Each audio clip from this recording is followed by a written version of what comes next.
Okay, if everybody will please take their seats and we'll go ahead and bring this regular council meeting to order.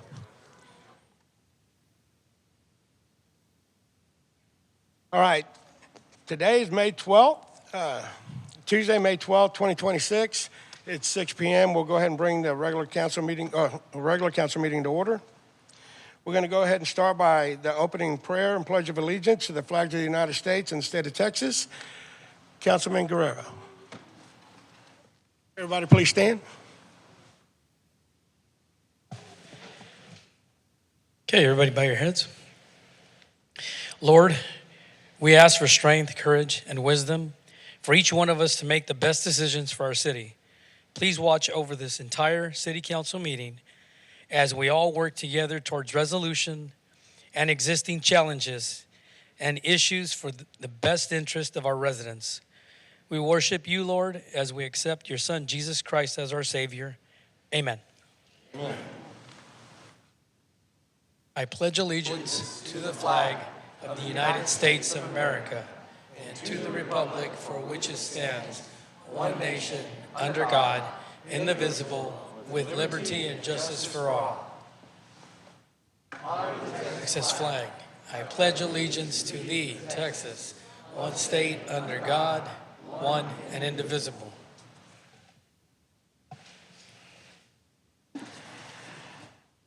All right, thank you for that.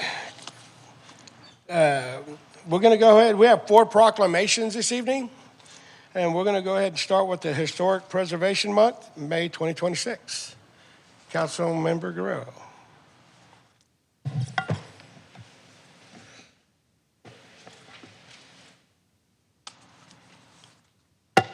Maggie?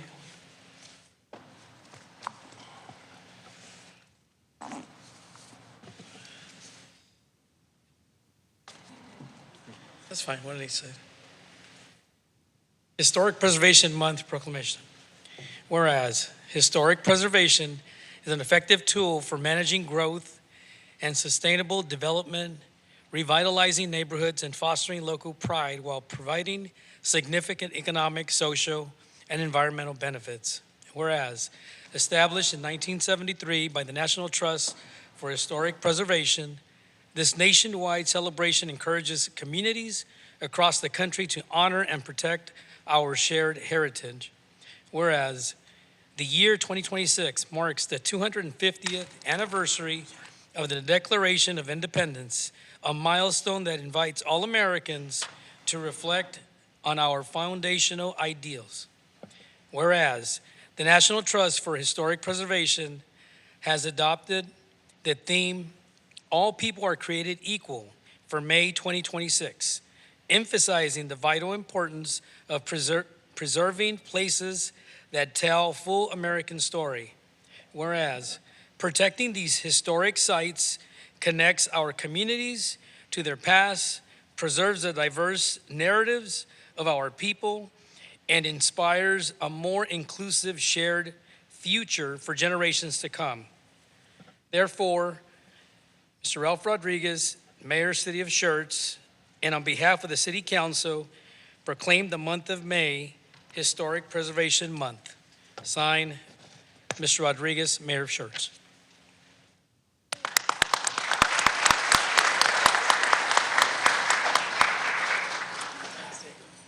Want to say a few words?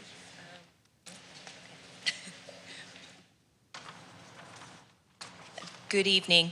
Thank you so much for this recognition. I want to thank the City Council, also Brian James and Z. Reed, who help us so much in our boards and commissions, in our meetings. Kathleen also is one of our committee members, and it is our honor and privilege, as we see it as longtime residents of the area, to try to preserve as much of our history of the City of Schertz as possible. I've been here since '73, seen a lot of changes, went to the Starlight when it was there, Obasi's when it had the ice cream, and so I just know that the importance of preserving this for generations to come, and also invite those that have memories beyond that to please reach out to us, because we want to record them and keep them and document them. Thank you.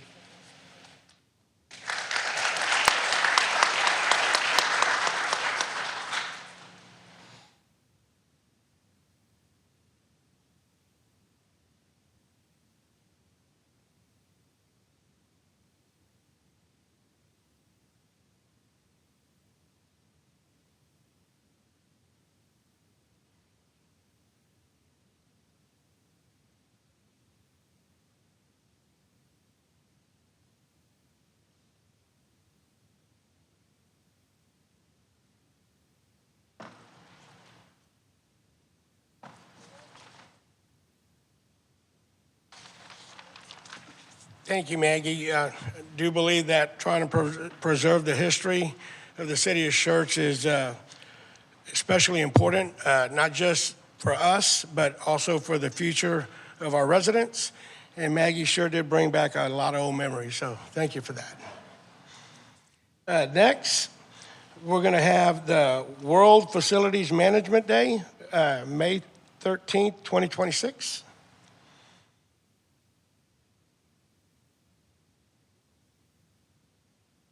Come on up.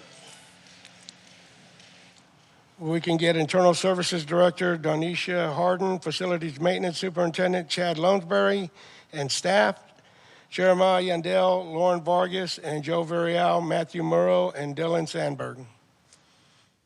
World Facilities Management Day, Cultivating Belonging Through Built Environments, May 13, 2026.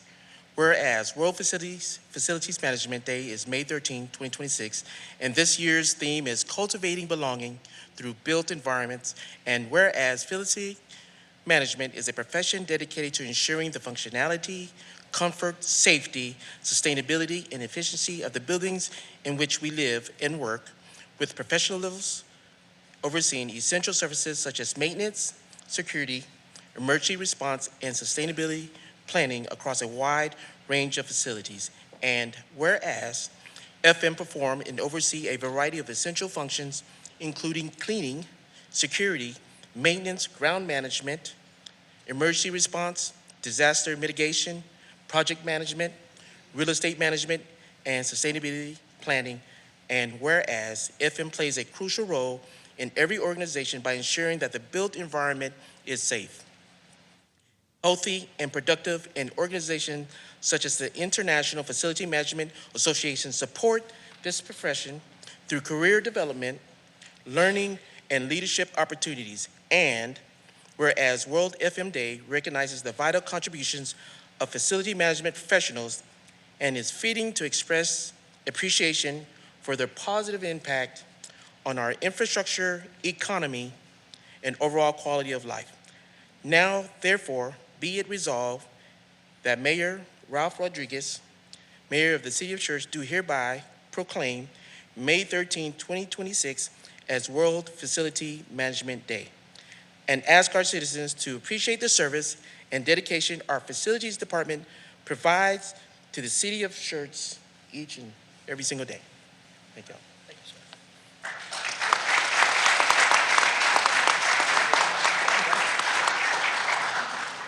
I just want to start off by saying I get the chance to come in every day, work with an amazing team here at the City of Schertz, my crew and everybody else here in the city.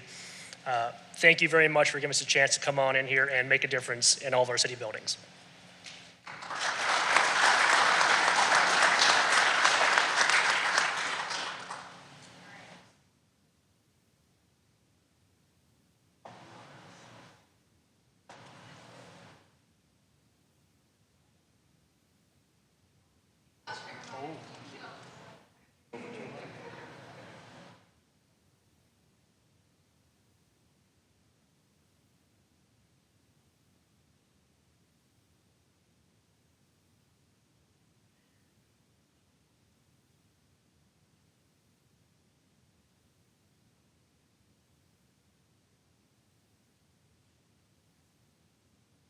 Next proclamation we have is National EMS Week, May 17th to the 23rd of 2026. Can I get all EMS personnel to come on up?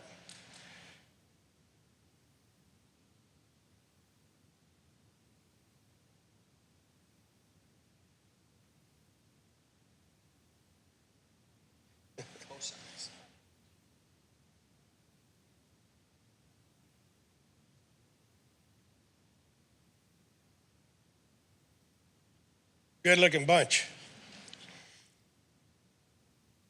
So, improving outcomes together. Whereas the 2026 EMS Week theme, Improving Outcomes Together, is to highlight the commitment of EMS professionals to serving all communities, and whereas this theme is particularly meaningful now to remind people that every day we are faced with so many new challenges in our lives, and yet we still rise above them all and continue to respond, support, and care for the needs of our communities. And whereas in 2025, the Schertz EMS Department responded to over 16,000 service calls in a 230 square mile service area. And whereas the members of emergency medical service teams with a career or volunteer engage in thousands of hours of specialized training and continuing education to enhance their life-saving skills, and whereas it is appropriate to recognize the value and the accomplishments of emergency medical service providers by designing Emergency Medical Service Week, designating Medical Service Week. Now, therefore, be it resolved that I, Ralph Rodriguez, Mayor of the City of Schertz, hereby commend and congratulate the Schertz Emergency Medical Services for their valuable contribution, outstanding dedication, and pre-hospital medical care to the City of Schertz and the surrounding communities in the area. May 17th through the 23rd, 2026, as Emergency Medical Service Week, with the theme Improving Outcomes Together. Thank you guys for everything that y'all do.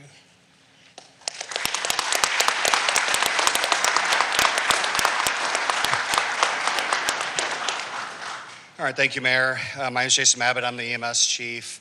The first responders, just throwing that out there from last week. I heard there was some argument between PD and fire and who were the first responders. So the first responders.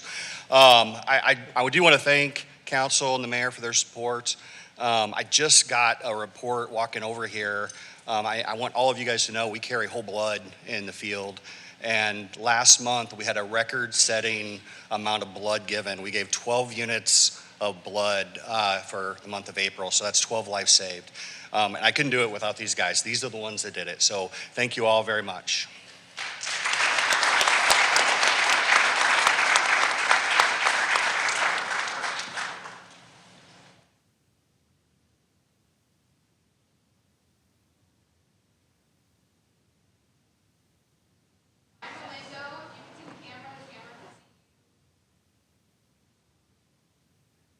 That's the point.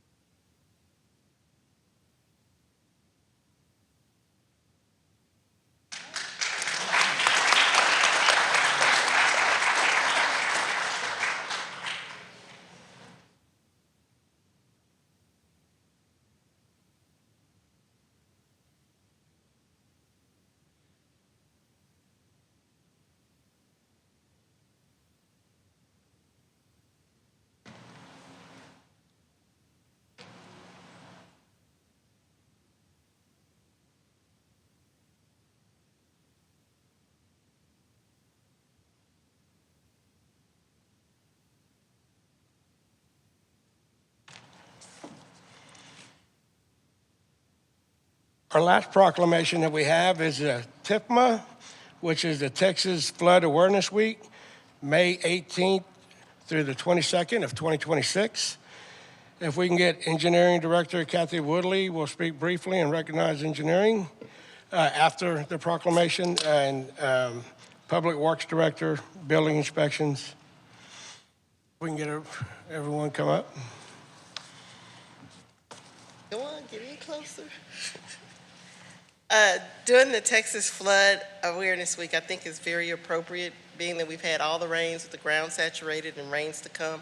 I think this is a great week to be recognizing it. Texas Flood Awareness Week, May 18th through the 22nd, 2026. Whereas the city of Schertz, like many other communities in Texas, has experienced severe weather in the past in the form of extreme rainfalls, events resulting in flooding creeks and low-lying areas, and this flooding has caused damage and flood losses to infrastructure, homes, buildings in all areas, whether they are high-risk flood hazards or low-moderate risk flood hazards. Whereas the city of Schertz is a voluntary participant in the National Flood Insurance Program that provides residents with the opportunity to protect themselves against flood loss through the purchase of flood insurance, as well as setting higher regulatory standards to reduce the flood risk and potential flood damage to their properties. Whereas the reduction of loss of life and property damage can be achieved with appropriate flood preparedness control, and mitigation measures are taken before a flood. And whereas the public education and awareness of potential weather hazards and methods of protection are critical to the health, safety, and welfare of the residents The Texas Flood Management Association has declared the week of May 18th through the 22nd, 2026 as Texas Flood Awareness Week with the theme, Be Prepared, Be Aware, Flood Happens.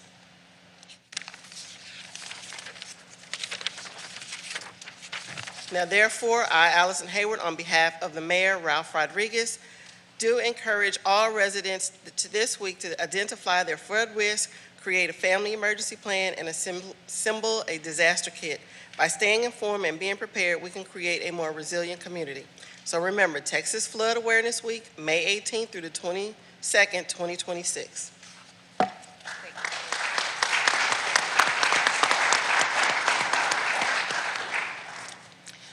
Thank you, Councilwoman Hayward, Mayor, and Council. Thanks for recognizing this. I think everybody is aware that flooding is very serious. We do have quite a few waterways in our city, and we have low water crossings. I did want to bring up a few other folks. We have our Public Works Director, Larry Bush. So they are also first responders. I hear there's a little bit of debate over that, but we do have a lot of people who respond first. So they really take care of us during floods. We also have Jim Bruce, our chief building official, who makes sure that when buildings are being constructed, they're following proper elevation and other code requirements if they're in the floodplain. So there's a lot of work there. We've got our assistant city engineer, John Nowak, who assists with this. And I'm really excited, and I want to take this opportunity a little bit out of the normal process to introduce a new employee. It's not just a new employee, it's a whole new position to the city of Schertz. Council authorized a position for an MS4, which is Municipal Separate Storm Sewer System, and Floodplain Administrator. So I'm really happy to introduce Mark Thomas, who's recently relocated from Colorado. Tell you just a little bit about him. He was born in Houston. He's an Air Force vet. He's got a bachelor's and a master's from Texas Tech. He's got a background in civil engineering design. He's also a wildlife biologist. He spent years working on MS4 compliance and storm drainage and flood control. He's here with his wife, Kathy, tonight, who just moved in from Colorado. He's got a grown son and daughter, 3 grandkids, and 2 dogs. So there's a lot more to him too, but he's here to really help us step up our game when it comes to stormwater and flood protection. So it's really timely that we recognize Flood Awareness Week, and thanks everyone for staying safe.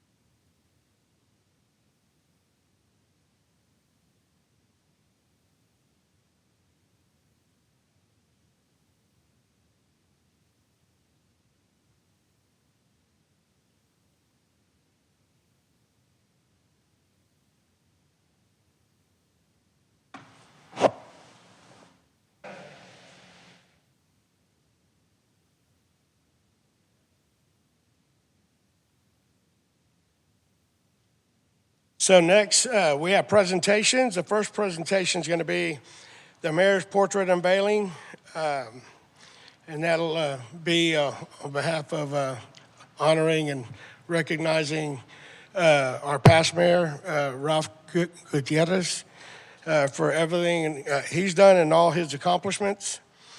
And it is an honor tonight to have all 3 mayors that are currently living here in the city of Schertz present at tonight's meeting. So thank you all for being here. Tonight, we gather for a special and meaningful occasion as we honor former Mayor Ralph Gutierrez for his 6 years of dedicated service to the city of Schertz. This evening is more than the unveiling of a portrait. It is the recognition of leadership, commitment, and a legacy of public service. Serving as mayor is a responsibility that requires vision, perseverance, and a genuine passion for the people and community you represent. For 6 years, Mayor Ralph Gutierrez carried that responsibility with pride and dedication, helping guide Schertz through important years of progress, growth, and continued success. During his tenure, Mayor Gutierrez worked to strengthen our city, support our residents, and help shape the future of Schertz. His leadership contributed to the advancement of our community while upholding the values that make Schertz a remarkable place to live, work, and raise a family.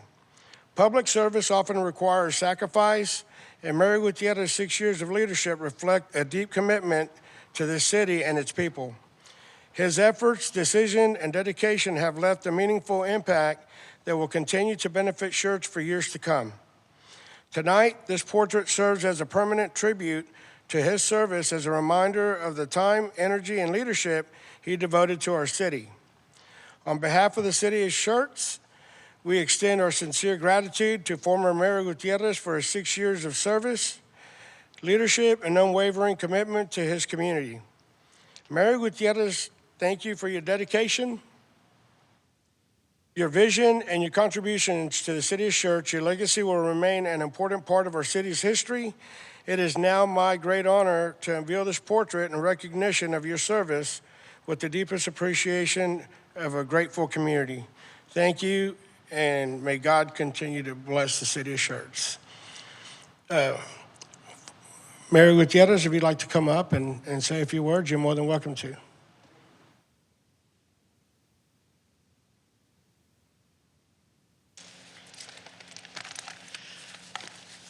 Well, thank you all for coming out here, residents, family, friends. You know, serving as mayor during an important moment in our city's history. We had the COVID-19 pandemic. We had the winter storm. There were so many different challenges that we faced. We had rapid growth and difficult emergencies, as I indicated, and a lot of significant decisions that needed to be made. Schertz will always hold a special place in my heart. In this community, the resilience that it has, the compassion, the patriotic that they have, I'm filled with gratitude that we help each and every one of us. I hope that in the future, generations will look at the photographs that are up here and not just see the photographs, but actually see the people that shape the city of Schertz. Not because of the position they held, but the passion they had for this city. Thank you again for this incredible honor. I will cherish it. Me and my family are so grateful for this, for being placed on this Hall of Fame, basically. Thank you so much. Thank you all.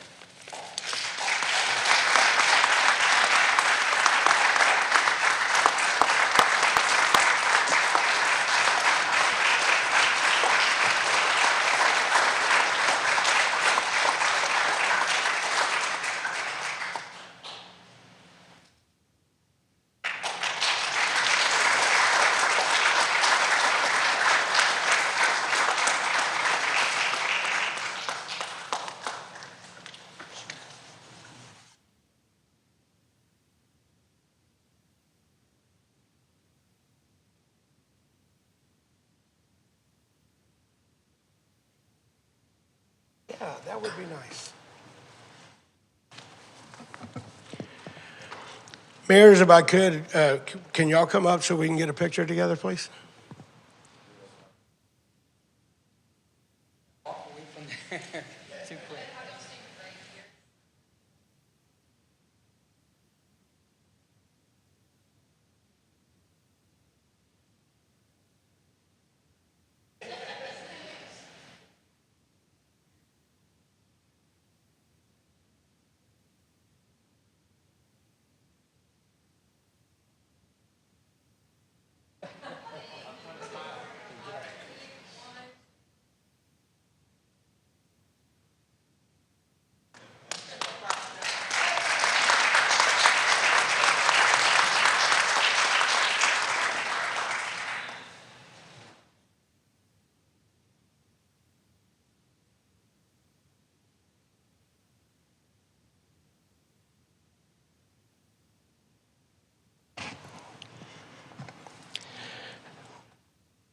The next presentation we have is scheduled for the issuance of certificates of obligations, Series 2026.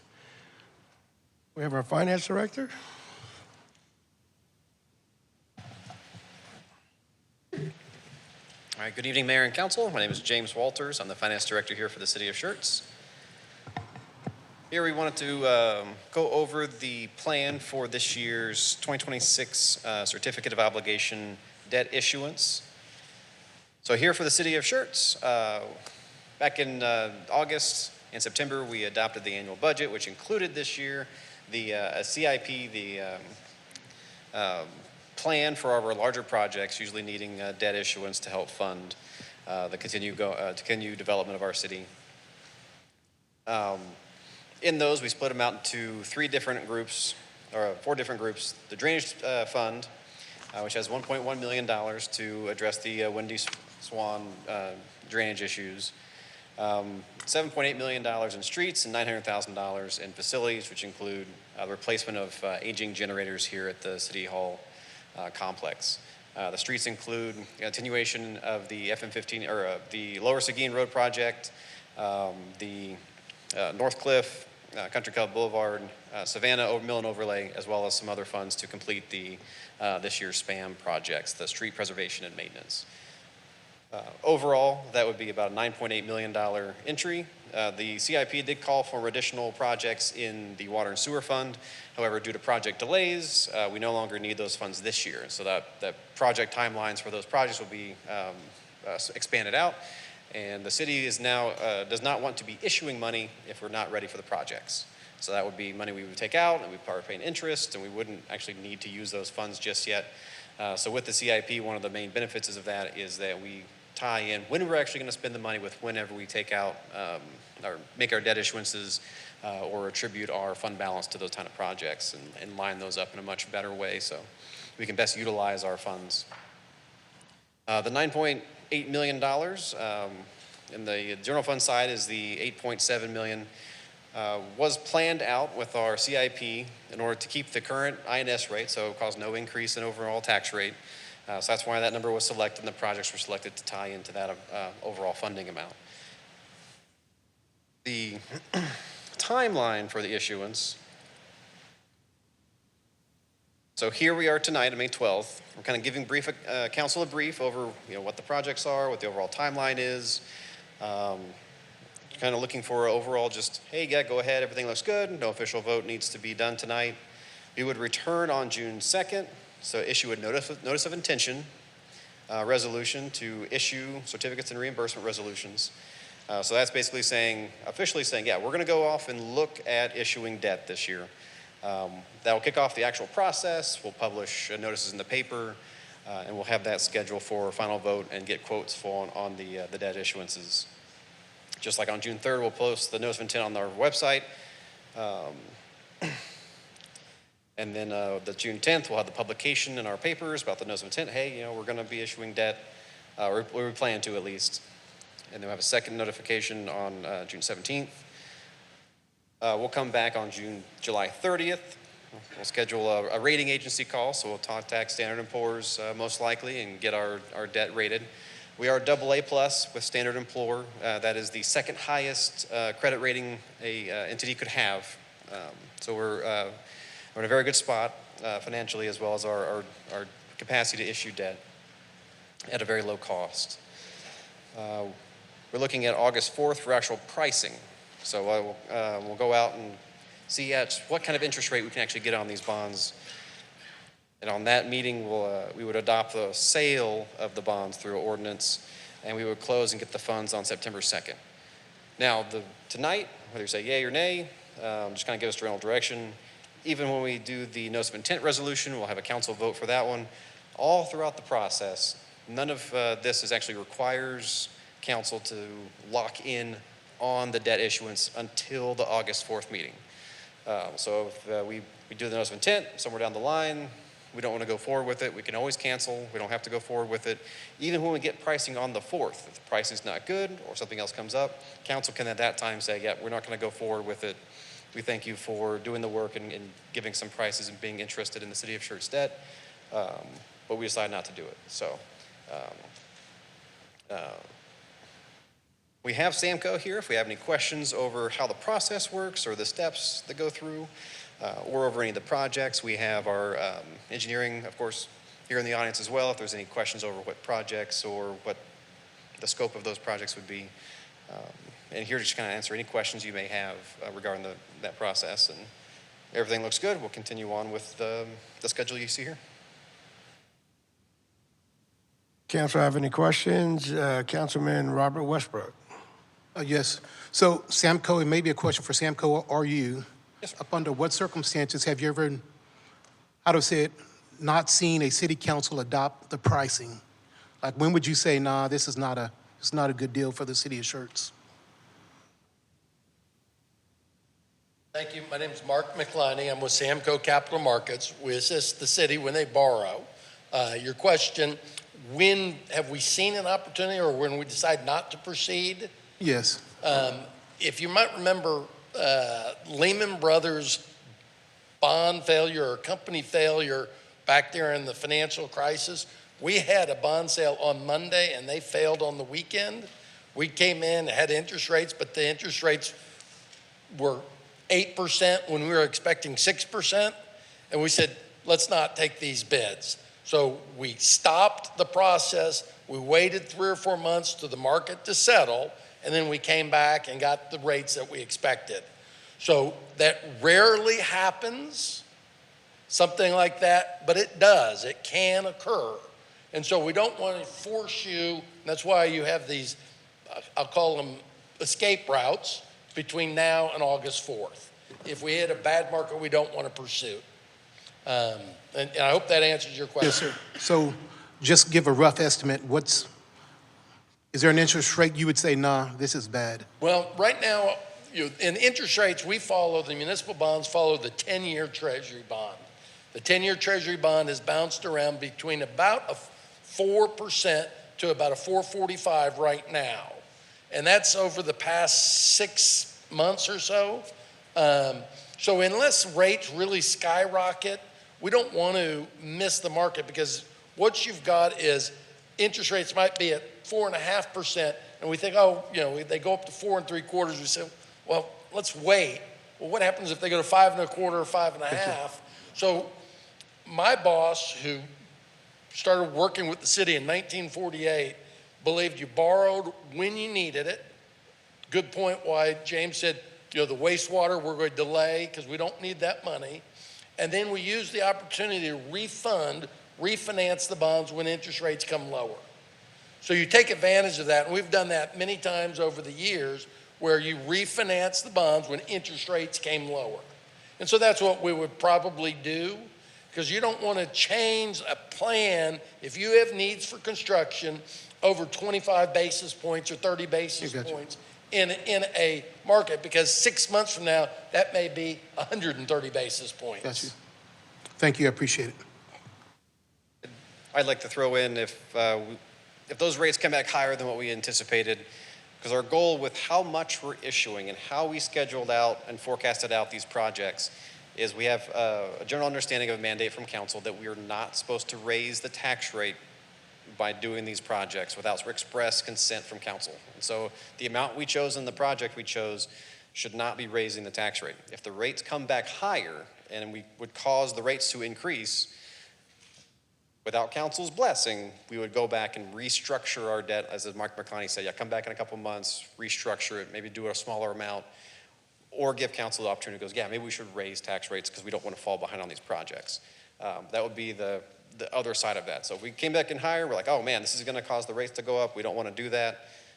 Staff's recommendation maybe, to keep up with the mandate that we're going to keep tax rate the same for the INS fund, come back, restructure it, show y'all what the project timelines would then look like for the affected projects, and come back to y'all at that time. Councilman Guerrero.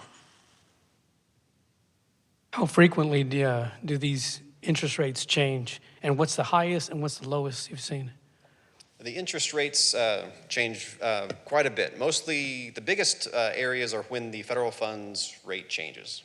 We're very low risk, very liquid. We follow the T-bills and the treasuries very closely.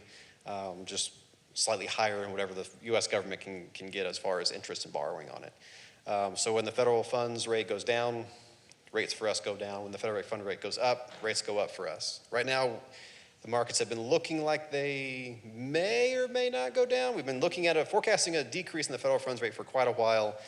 Hasn't quite happened yet. We'll see what the Fed does. But if they drop, then our borrowing costs would drop as well. The interest rate that we would be paying on new bonds would drop.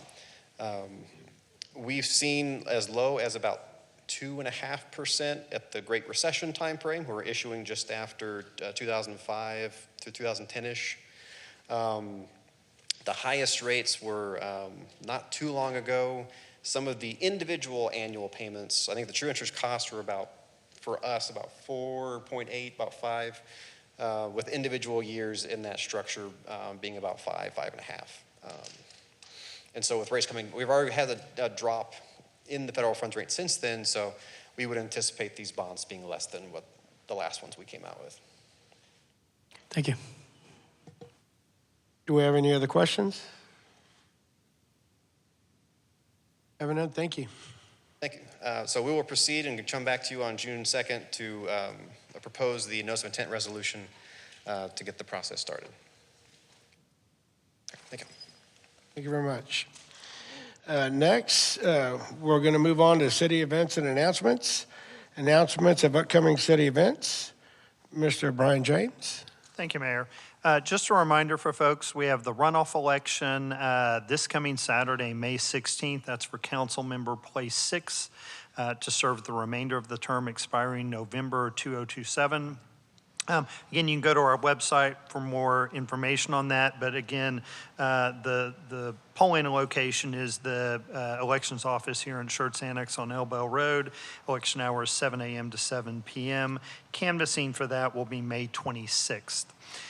This Saturday, May 19th, Parks is doing the Dark Skies and Fireflies. That's 7:30 p.m. to 9 p.m. at Crescent Bend Nature Park, 12805 West Schaefer Road. Saturday, May 23rd, the Pickerel Park Pool opens. That's Memorial Day weekend, 12 p.m. to 7 p.m. Pickerel Park is at 703 Oak Street. Sunday, May 24th, the next day, Parks is doing the Owl Prowl. That's hosted by Schertz Parks Department, Crescent Bend, 8:30 to 9:30 p.m. And then Friday, May 29th is Music and Movies in the Park with How to Train Your Dragon. That's at 8 p.m. at Wendy Swan Memorial Park, 4601 Cherry Tree Drive. As a reminder, city offices are closed May 25th for Memorial Day, and our next council meeting is here on June 2nd. Thank you. Next, we have announcements and recognitions by the city manager. Thank you, Mayor. A couple of announcements tonight. Pretty excited about our new mobile outreach vehicle for the library that's parked out front, AKA the Bookmobile. If you hadn't had a chance to go look at that, we're excited to have it and be able to outreach to our community and bring reading all over the place. Also, we had our employee appreciation picnic today, and it was very well attended. I would say we had probably a little bit over 300 people in total. And thank you for the council members who came out and helped and were there as well. We also, at this picnic, not only does it show appreciation for all of our workforce and everything they do every day, we're really glad for them and really, really proud of what they achieve. We also have our Staff Excellence Awards at this, and there are 4 awards that we give as a city to outstanding folks. The first one is the Rising Star Award, and we actually had 6 nominees. This is a non-supervisory person who hasn't been with the city for more than 3 years. We had several folks nominated, and our winner, I think she's here tonight somewhere, was Tatum Hearn from the Public Affairs Department. And then the Extra Mile Award, this is for someone who's been with the city more than 3 years. And we actually had 7 people nominated for that. And Jeffrey Dempsey from the Fleet Department won that. And the third award is the Leadership Award. This is for a supervisory position. And this is somebody that serves in that capacity. And Nick Ferris, our Assistant Director of Public Works, was the winner of that award. And then lastly, the Employee of the Year. We had 5 fantastic nominees for that, but Cassie Paddocks paddock from the Parks Department won that. I'm really proud of all of them, and they all do fantastic work. But these are the 4 that stood out and were acknowledged today. So, Mayor, that's all I have. Thank you for that. And a lot of those people that were nominated really deserve a lot of credit. They do a lot for the city, and they don't do it for accolades or anything like that. They do it to be able to serve not just our residents, but to be able to support one another. So appreciate our staff for that. I have no announcements or recognitions. Moving on to hearing of residents. This time is set aside for any person who wishes to address the city council. Each person shall fill out the speaker's register prior to the meeting. Presentation should be limited to no more than 3 minutes. All remarks should be addressed to the council as a body and not to any individual member thereof. Any person making personal or impertinent or slanderous remarks while addressing the council may be requested to leave the meeting. All handouts and/or USB devices must be submitted to the city secretary no later than noon on the Monday preceding the meeting. Handouts will be provided to each council member prior to the start of the meeting by the city secretary. All USB devices will be vetted by the city IT staff to ensure city property is protected from malware. As I call your name, if you'll come up, if you'll state your name and address when you get to the podium. First resident that we have is Chris Lovelace.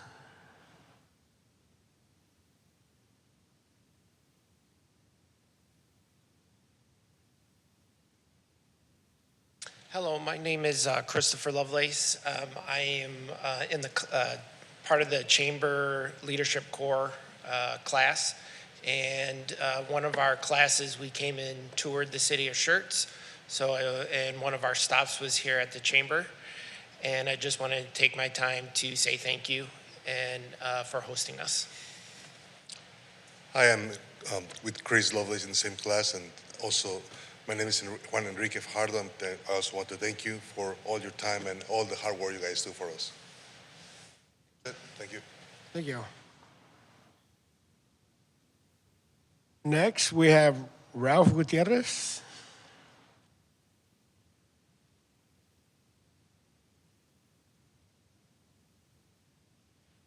Ralph Gutierrez, 1016 Silver Tree. You know, when I first became mayor, there was tension between the 2 cities, Cibolo and the city of Schertz. And one of my priorities was repairing and strengthening our relationship between our city and the city of Cibolo.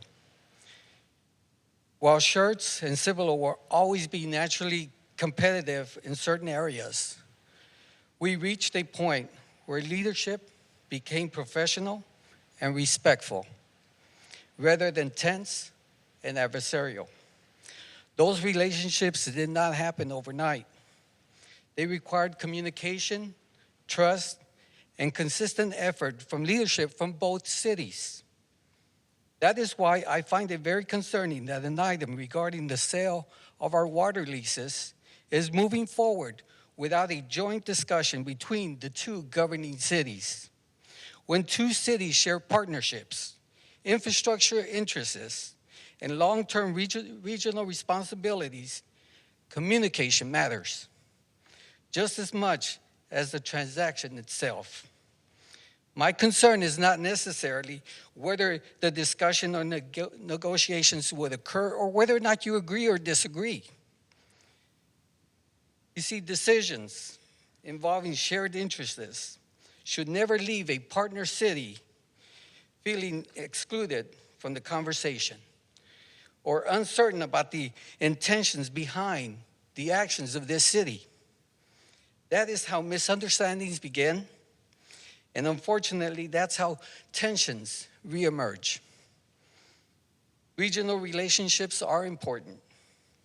They directly impact future cooperation, economic development, and the infrastructure planning, not just for our city, but the city of Cibolo, and the public trust between our neighboring cities.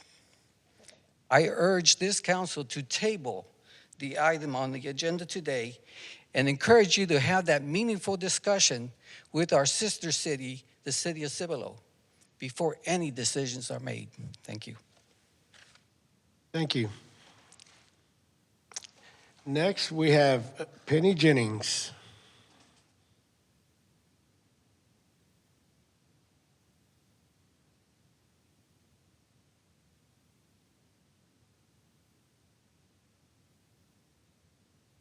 Penny Jennings, 2501 Hourless Oaks. Good evening, Mayor, Council. I want to address a comment that was made by one of your council members on social media. This is not the first time that this council member has spoken out on Facebook, and it's my opinion that it's unprofessional behavior by an elected official. This comment that was made was regarding the council meeting on May 5th and your findings on the city manager, which was posted as, City Council has reviewed the 6 incidents alleging misconduct and/or political interference by the city manager. After discussion with the city attorney and the city manager and review of applicable city records and documentation to include the city charter, city policies, and email transactions, the City Council has found no definitive or validated violations of policies relating to the election process or election activities. However, the city manager has been advised to remind all city staff on city policies and standards regarding political activity and proper interaction with candidates. This next statement is in reference to the statement that I just read and posted on Facebook from one of your city council members who commented back. Transparency and accuracy are important. Council reviewed the concerns presented, discussed the incidents involved, and provided direction moving forward regarding appropriate processes and interactions during election periods. While no formal violation was determined, the matter was still serious enough to warrant discussion and clarification of expectations. This statement is fine. The next statement is false. The ended statement serves as a verbal reprimand for accountability on his conduct. This statement makes the council look like they are not being transparent and undermines the conclusion you all came to on May 5th, and not a good look for City Council. It leaves people wondering, was he reprimanded or not? City Council should be working together as a group for the better of the community and not as an individual for one's own agenda. I truly believe when a city council member is on social media and using her city council title and making it look like the city manager was reprimanded when he wasn't is a false statement and harms the city's manager's professional reputation. It may qualify as defamation and more than likely violates the Schertz City Council Code of Ethics that prohibits elected officials from making knowingly false statements or misusing their official position to harm others. I want to formally state for the record that the social media claims are false based on the meeting's outcome. I am requesting and personally think that this council member should be censored, reprimanded, and a public apology to the residents. Just so you all know, I have put in a formal complaint against this councilwoman with the city. Let me remind all of you that your code of ethics are there for a reason and hope all of you take them seriously. Because trust, honesty, humility, transparency, and accuracy are very important in the building blocks of a positive reputation. I also have a copy of everything if y'all would like to pass it along so you can see, y'all can do that too. Yeah, we're not able to accept that because that should have been done before the meeting. Okay. I sent it in to the city too, so y'all should be getting a copy of it, hopefully. Okay. All right, thank you. Thank you. Next, we have Dana Eldridge. Okay, Dana Eldridge does not wish to come up and speak. And last, we have Billy Langus.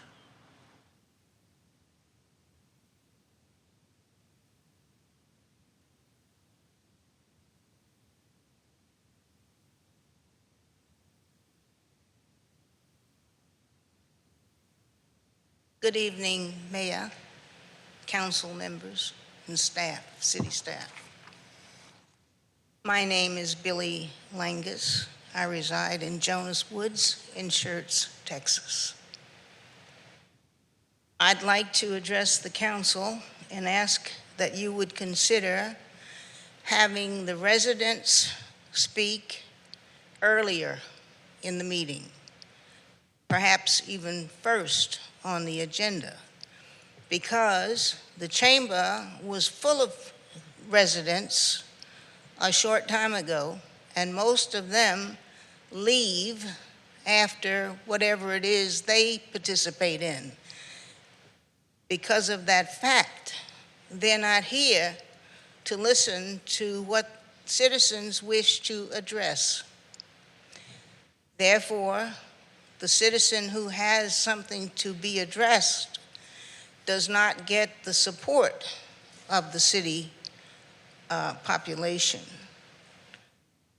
It would be of a great benefit to allow citizens to speak earlier, if not first, in the meetings. And another thing that just came up now, I would like to know how people can decide what's right, what's wrong, what has happened, what has not happened, based on internal feelings and not facts. Facts should be talked about. Things should be investigated thoroughly to find the facts, and then an appropriate decision can be made. To make a decision based on someone's opinion, no matter if it concerns the law or anything else, is a falsehood within itself. We need to address things more appropriately. Also, when people come up here to speak, I'm holding the mic so that I can be heard. Other people have it at a distance, and they're not heard properly. That needs to be addressed also. Thank you for your time. Thank you. We're going to go ahead and move on to consent agenda items. The consent agenda is considered self-explanatory and will be enacted by the council with one motion. There will be no separate discussion of these items unless they are removed from the consent agenda upon the request of the mayor or council member. Do I have any council members wishing to remove any item from the consent agenda? Yes, Mayor. I would like to remove Resolution 26R066 from the consent agenda. All right, we'll be removing item number 3, Resolution 26-R-066 from the consent agenda. Are there any other items?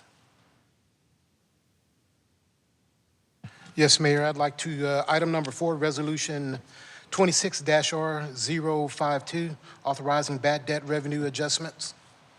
Okay, we'll go ahead and remove item 4, Resolution 26-R-052, authorizing bad debt revenue adjustments.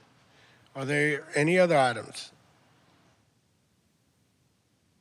Having none, can I get a motion to approve the consent agenda, item number 1, 2, and 5? So moved. Second. Who was first? Okay. All right, we have a motion made by Mayor Pro Tem Davis, seconded by Council Member Hayward. Can I get everybody to cast their votes? Oh, wait, hang on. Does anybody have any discussions other than what we already had? All right, go ahead and cast your votes. Can I get the votes published, please?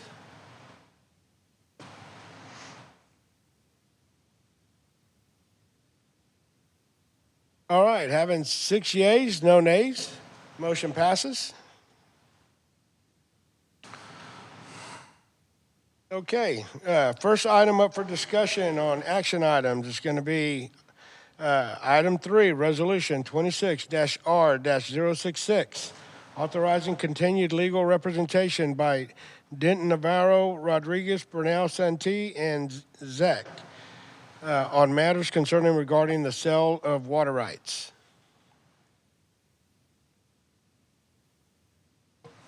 Mayor? I may. do have a question in regards to the seller. I just want kind of some clarification. Yes, sir.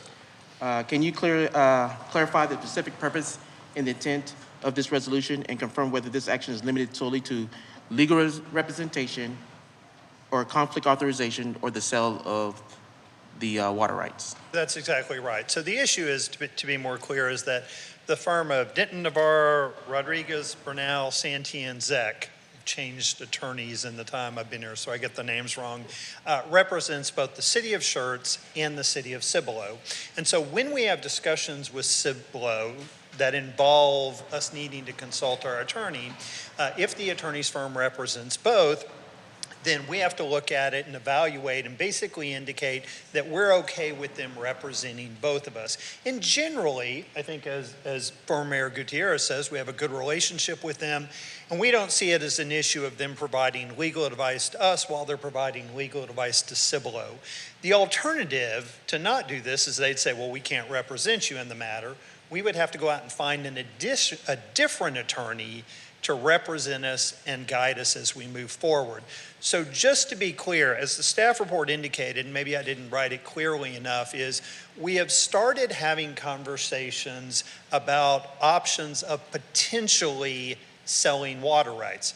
Doesn't mean we will, doesn't mean Cibolo will, anything like that. But as we move into those conversations, we want to make sure that we can be having conversations with our city attorney, getting the appropriate legal advice to move forward. So all this does is says, as we step in to this topic, we can be getting legal advice to the city attorney. And I will say this, we've not had a work session with city council about this topic. We've had a few conversations about it. We've made some mentions at some times, but we've not sat down and had a full conversation to say, let us walk you through this thing entirely. So again, we're not really there yet because we've not even fully briefed council, in my opinion, on it, and that's the plan to do that coming up.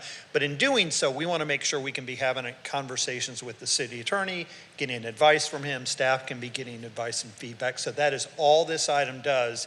It says, as we start those conversations, we can be talking to our attorney, who's also representing Cibolo.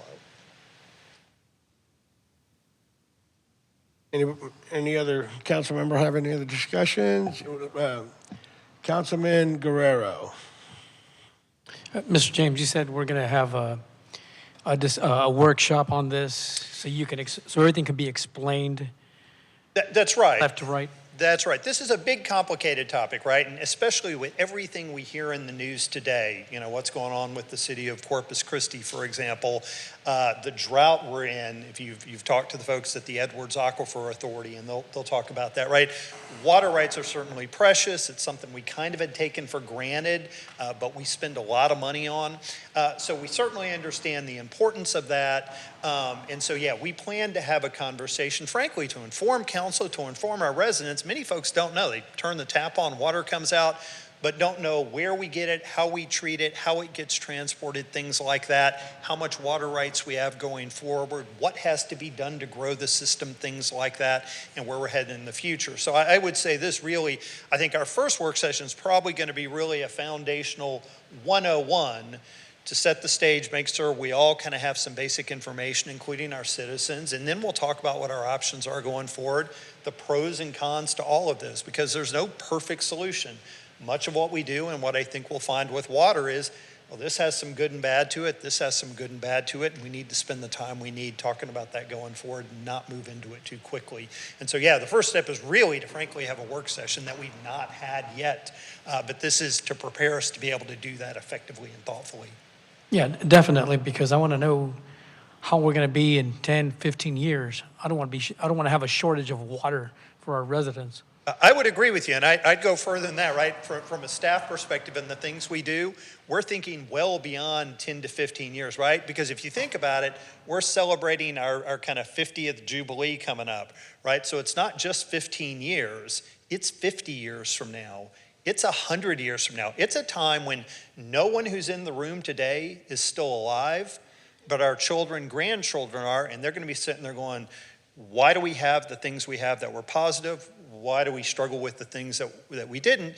You know, Mayor Carpenter was here earlier, and he talked about the foresight of our previous councils in terms of annexation they did on the other side of I-35, the industrial park, and how that's positively benefited us. So you're entirely right. This council, staff, our job is to help think those things through and get feedback from our residents on that. 10, 15 years down the road, but also 50 years down the road. Yes, absolutely. We definitely need to know, from left to right, what's going to happen 10, 15, as you're saying, 40, 50 years from now. I don't want our residents to be short in water. Yeah, and so I mean, again, this item is to help us step into that conversation thoughtfully. It's not making a decision about which direction we go, but frankly, we wanted to be real honest about what the conversations that have been going on, that if you've attended some of the CVLGC meetings, you would know that's what we're talking about. Gotcha. I just would prefer to have something and not needed than to need something and not have it too. Would agree with you, and we'll talk about that, and then part of what comes with that, right, are the costs associated with that, right? It's all the things that we'd want. At some point, how do we balance cost? What are our alternatives? Things like that. Would agree with you. Thank you. Councilmember Westbrook. Yes, sir. So I was just sort of wanted to reiterate without, what Councilman Guerrero said, but to my point is I would like to sort of see a cost-benefit analysis, sort of a timeline, so similar to what James presented so timeline, cost-benefit analysis, a risk analysis, and I don't know when the EDC plans to have their strategic plan done, but make sure that it's aligned with, their strategic plan for the next 10, 15, 20 years. I know you're talking about 50, but certainly have all of our documents aligned, CBA done, and a timeline done for the citizens. Would agree with you. That makes perfect sense, right? The cost-benefit analysis, look at our economic development plan, look at our comprehensive plan, look at the studies we've relied on in the past that were done to understand the direction. Again, SSLGC, as you know, recently did their study looking forward to talk about water rights. So we need to pull all of those things together to make sure everybody's had some insight into those. Would agree with you. Thank you for your commitment to doing so. Welcome. Yes, Thank sir. you. Councilmember Hayward. So this agenda item is basically, to recap, is just to say that we're okay with having our city attorney represent both the city of Schertz and Cibolo going forward. Yeah, it's That is really to it. say we're okay with him representing us, knowing he's representing Cibolo. They have to make the same decision to do that or not to do that. Yes, ma'am. So Mayor, if that is it, may I make a motion that we pass resolution, I'm sorry. Need to go back and look at that. I didn't have my paper ready. 26R066. Second. Okay, I believe Councilmember Sheridan still had a question that he wanted to ask. Yeah, I just want to be totally honest here, with the sale of the water right, with the way it's worded, and it does specify sale of water rights on this, resolution. I think it's kind of inappropriate, if, from what you're stating, because, in my mind, the sale of water rights, it's probably something I would not agree to. Just, that's just my thought, right? I'm going to tell you up front right now that I think we have to, come out with other solutions that benefit us, puts us in a better capability position for the future of our kids versus selling off, water rights, which the way this resolution is written, you put the sale of the water rights. So that's the concern that I have with this resolution. Thank you. Yeah, I think, and I appreciate that, Councilman. I think we wanted to be, again, much as we've heard the discussion, we wanted to be extremely transparent. We didn't want someone to come back and say, wait a minute, I didn't know this thing you guys were doing involved contemplating sale of water rights. So frankly, we've tried to be real upfront and real obvious and transparent of that. But again, we've tried to be clear to say considering, which means thinking about it, talking about it, not a done deal. Mayor? Yeah, so having said that, I do want to kind of bring everything together. I kind of share the same things Mayor. that the council does. Mr. Mayor, if I may, Go ahead. again, while there's concern about what's on the agenda, I think folks are missing what's in the actual resolution. And if you read the resolution, the actual resolution says that the city has been considering selling rights, leases that it has in CVLGC, and goes on to talk about just requesting that our current law firm continue to represent us. The resolution does not say we are selling any water rights. It says we are considering it. Okay, well, thank you for that clarification. Anybody have any other questions? Councilmember Westbrook? Yes, Mayor. So in your resolution, I noticed nothing mentioned the possible leasing of water rights. So the law firm is gonna represent the city of Schertz, but does their scope of work say or exclude the ability to lease the water rights versus selling? So if the scope of work says only selling, then they're never going to entertain the possibility of leasing those water rights. So what is their scope of work for an attorney? Like, what did you tell them to do for us? Right, so let me be clear. We have not put out a request for services for the city attorney. We have not laid out for them, here's this specific thing we're going through. We only want to look at selling, we don't want to look at leasing, et cetera. We don't want to look at perhaps how we extricate ourselves from CVLGC, for example. We simply were having these discussions saying, hey, here's what's going on. These are the things we're talking about. City attorney very quickly said, hey, we represent both you and Cibolo. Before we continue having conversations, we need to do this. I think it was put, to be very clear, the sale of water rights, frankly, because we didn't want somebody, and not that anybody would ever come back and say, hey, you worded this thing in a way and you were trying to pull the wool over my eyes, you were trying to sneak something through. I mean, maybe I guess that's happened where people have levied that criticism. And so we wanted to be really blunt and transparent. But this is simply for us acknowledging they represent Cibolo. It doesn't constrict or constrain. I'll verify with Dan to make sure that the fact that it says sale and not lease, but I don't think so. The intent is simply to say, we're acknowledging they represent Cibolo, that we're having these conversations, and we're okay with it, them doing that. And we can change that at any point. Any point in time we say we're not comfortable, we can say, thanks, we're getting somebody else, if that makes sense. Mayor, so you did mention transparency. I will say the best level of transparency would have been for you to put this on an agenda item versus a consent agenda. That's my take. If you want to be very open. Councilman, I can appreciate that, and we can err on the side of caution of putting more items on discussion and action, if that's the concern. We've kind of gotten bounced around a little bit, to be blunt, as to, hey, this takes too long, we're tired of you talking so much, Brian. This was simply to allow the city attorney to represent, but I appreciate the input, and we'll take that in advisement as we place things going forward, understanding that that's the criticism. Okay, I think we've had enough discussion on this item. It's already been cleared by Mayor Pro Tem Davis. I believe I already have a motion by Councilmember Hayward, seconded by Mayor Pro Tem Davis. Can I get everybody to cast their votes?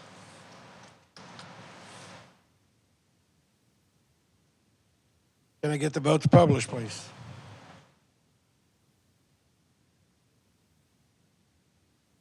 All right, having 5 yeas, 1 nay, motion passes.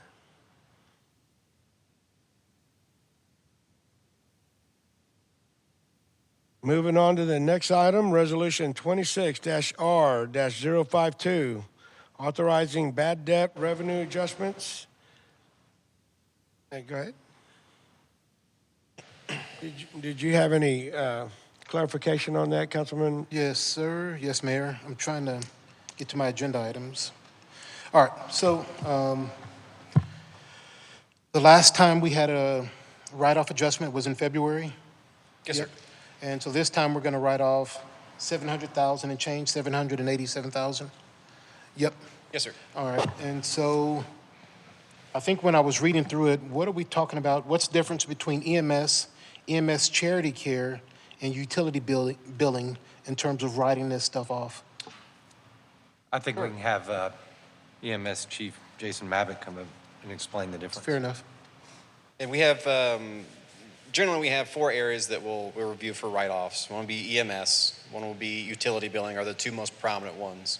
We also have library, and we have the magazine. These are the services that generally provide services up front and then try to collect payment afterwards. So any sort of those situations, there'll be at some point someone that either can't or won't pay for those services provided. After so much time, we write them off. It's an accounting practice. Basically, we're saying we're not forgiving the debt. We're saying that the odds of us ever getting paid are so low that we need to take care of it and clear it off of our books. We still can collect those amounts owed after they've been written off, and we certainly still do. So these are basically folks that have, like for utility billing, provide utilities, water, they've either fallen behind their payments and at some point have left the city. We can no longer find them to get payment. We send notices, we've reached out to them. For whatever reason, they're not able to turn around and pay us. And so then we'll have a certain amount left on our books that said, yeah, this is revenue, but we haven't quite got it yet, so we need to make an adjustment to our financial statements. That's what it is here. EMS is the same sort of deal. They provide transports, they send out bills, they try to get what they can from the insurance. And so for the main areas of their revenue, that's the same sort of thing. So people can't be found or refuse to pay. EMS does utilize the bad debt collection agency, so they send out law firms to help us track some folks down and provide those bills to them to try to collect some of those as well. But of course, it's a medical industry, and those have historically had a low collection rate as far as when you compare industries across there. The charity care, I'll let Jason talk to that. That was an item that was passed. It was noted on the agenda item. Can I say one thing real quick? We're doing this in compliance with GAAP, generally accepted accounting principles, where you don't want to carry liabilities for too long. You don't recognize them on your balance sheet forever in perpetuity. But if we do collect those revenues later, they'll be recognized as revenue. We're just not going to continue to carry liabilities on receivables on our balance sheet that we generally know we're never going to collect.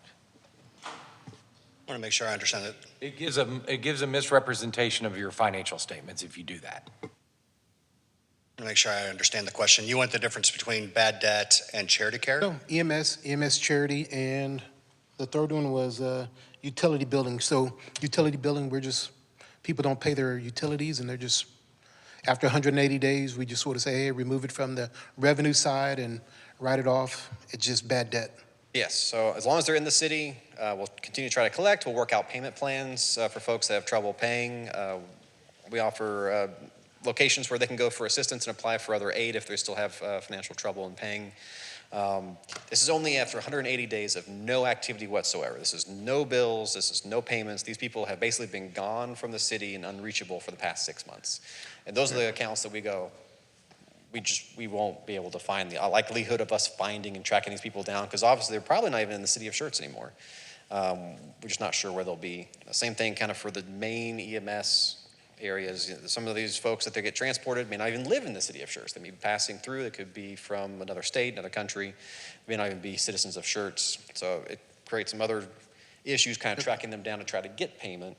And then charity care was a special resolution that council passed, which is why it's listed separately on the agenda, on the item. So we have normal EMS billing, we have charity care, and then we have the utility billings. They're all relatively the same, but if there's a little nuance that we kept separate on the agenda item. Yeah, and the reason why we do that is for the charity care, those are folks who don't have insurance.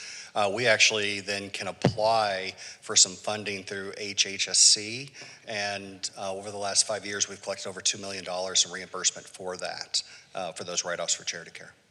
That makes sense. I do appreciate the clarification there. And the total amount of write-offs per fiscal year, it's always factored in. So when you came to City Council last fiscal year, said, hey, we need to raise the rates and we need to go to every city and ask for an increase, that's already factored in the fact that, hey, we're going to write off X million of dollars per year to, I don't know what the rough estimate is, correct? Yes, sir. It's about $2.5 million, and that is an expense that's I have an account for that. Yes, sir. Yes, sir.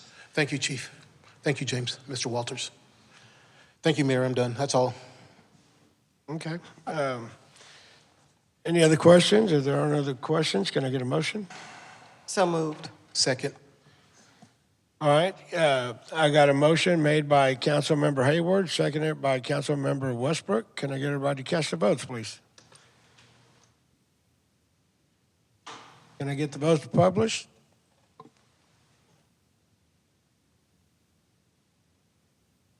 Having 6 yeas, no nays, motion passes. All right. Got the next one. Moving on to our next discussion and action item, Resolution 26-R-060, approval and presentation of the 2026 recipient of the Hal Baldwin Scholarship. Our city manager, Mr. Steve Williams. Thank you, Mayor. This resolution is to award the 4 scholarships that will be received for the Hal Baldwin Scholarship Program. And we actually have 3 of the recipients here tonight that we're going to recognize. And the 4th has a band competition, I believe, and will be at the June 2nd meeting. So we need passage of the resolution, and then we will do the presentation of the awards. I make a motion that we pass Resolution 26R060. Second. Okay, I have a motion made by Councilmember Hayward, seconded by Councilmember Macaluso. Can I get everybody to cast their votes, please? All right, can I get the votes published? Having 6 yeas, no nays, motion passes.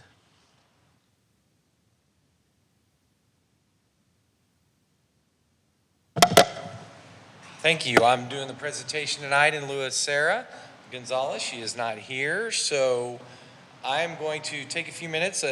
The program itself, as you're aware, is a scholarship program that the city provides, and we had a lot of really good applicants this year, and our winners are fantastic, as well as all the folks that applied for the scholarship itself. Also, I want to take the time to thank the committee that dedicated their time to reviewing all the applicants and interviewing and going through that process. And I want to invite the committee to come on up as we recognize each of these folks. So, Councilman Guerrero, Councilman Macaluso, Mr. Fisk. All right, so I'm going to call up each winner one at a time. And so if we could have Carly Moy, come on up, Carly. So Carly, well, go ahead and stand right there, and then, well, right here. There you go. So we can talk in the mic here. So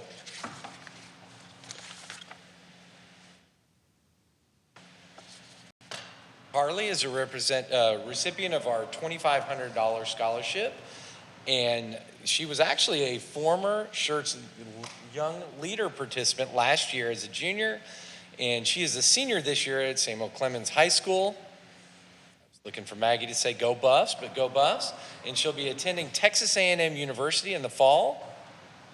Whoop if Sarah was here. Her goal is to pursue a career as a city manager one day. She plans to do this by attending the Mays Business School to learn more about how to manage organizations, make decisions that benefit the community, and make decisions that benefit the community. She wants to go out and make a difference in public service, as she's been inspired to do so since she was young. Carly states in the meeting of public service, which is something that all of the recipients did, or applicants did, to her is lending a hand wherever you can, regardless of title or position. She goes on to say that public service is not only limited to people in leadership roles, but also to residents who choose to give their time and talent to make Schertz a better place. Congratulations. Thank you so much. Okay, wait. We're gonna have you, if y'all could get on both sides.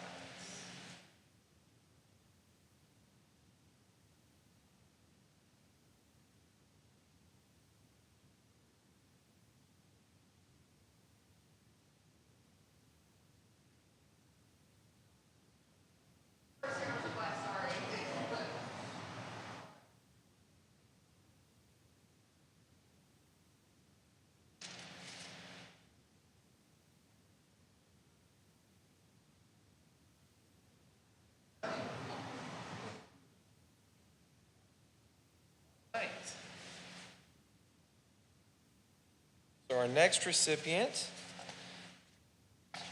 if we could have Jordan Nescora come on up.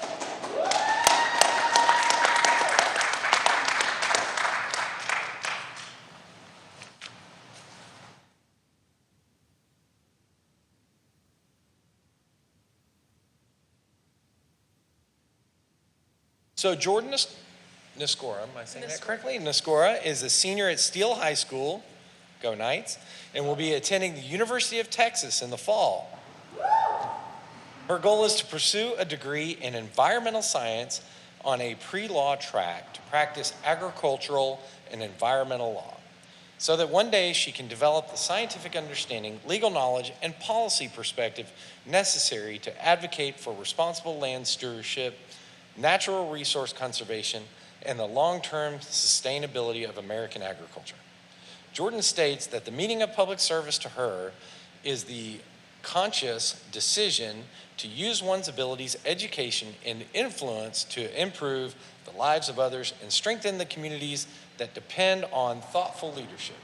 She continues on to say that true public service is motivated by a genuine commitment to advocate for others, address challenges, and contribute to solutions that improve the future of a community. Congratulations, Jordan.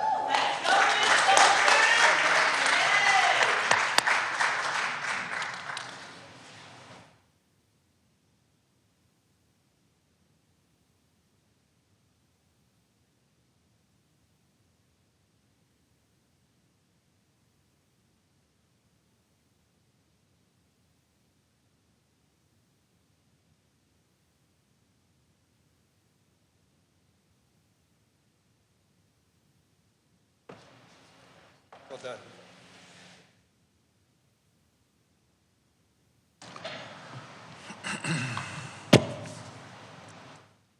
And next, we have Christopher Aikman. Come on up, Christopher.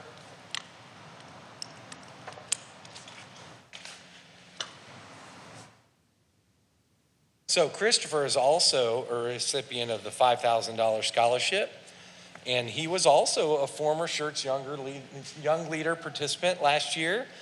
And so Christopher Aikman is a senior at Samuel Clemens High School, go Buffs, and will be attending Towson University in the fall. His goal is to continue playing football while majoring in business, marketing / management, or sports management. After college, Christopher intends to join the military to serve his country, as he comes from a long line of military members. He says their example has inspired him to pursue a path where he can leave and give back to our country, all while contributing something greater than himself. Christopher states that the meaning of public service to him is about responsibility and stepping up without needing recognition. He goes on to say that it means investing time and energy into people and to causes that matter, because strong communities are built by those willing to put in the hard work. Congratulations, Christopher.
I didn't do it as good as Sarah, but we made it.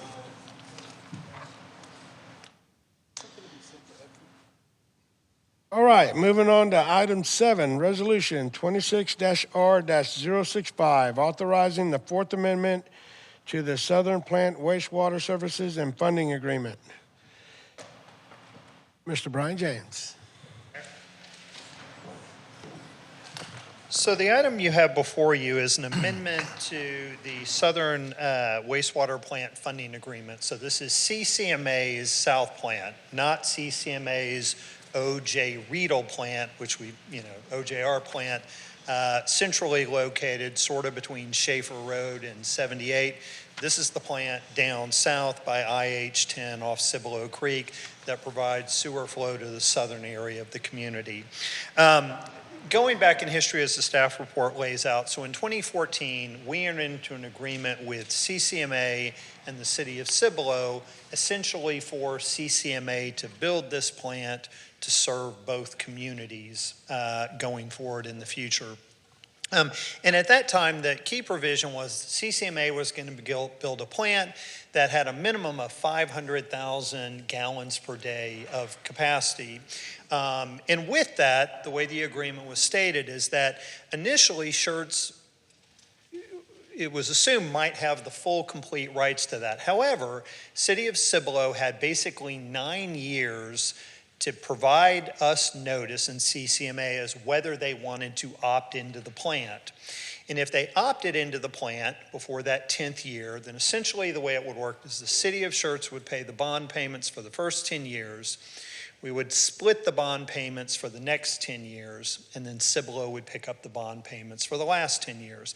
And if they didn't opt in, then the city would pay the entire thing and we would have full capacity. Some of you on council may remember that the city of Cibolo came forward and asked for an extension a couple of times. They needed more time to make a decision going forward with that. Council chose to grant that, and ultimately City of Cibolo said they would opt in. And so that's sort of where we are today and how we're operating. But as you know, we've had a number of discussions about City of Schertz needing additional sewer capacity. City Council has approved the item entering into the agreement to expand that plant. You've also approved the initial bonds for the design of that plant going forward. And so we're moving forward in partnership with CCMA. City of Cibolo is doing the same thing to expand that plant. But we need as much capacity as we can get till then, right? We'll have it eventually, and there are a number of different options on that. But one of the things that sort of came to mind is the agreement basically said you're going to build this plant with at least 500,000 gallons of capacity, which means in order to hit that, they kind of had to shoot over that, right?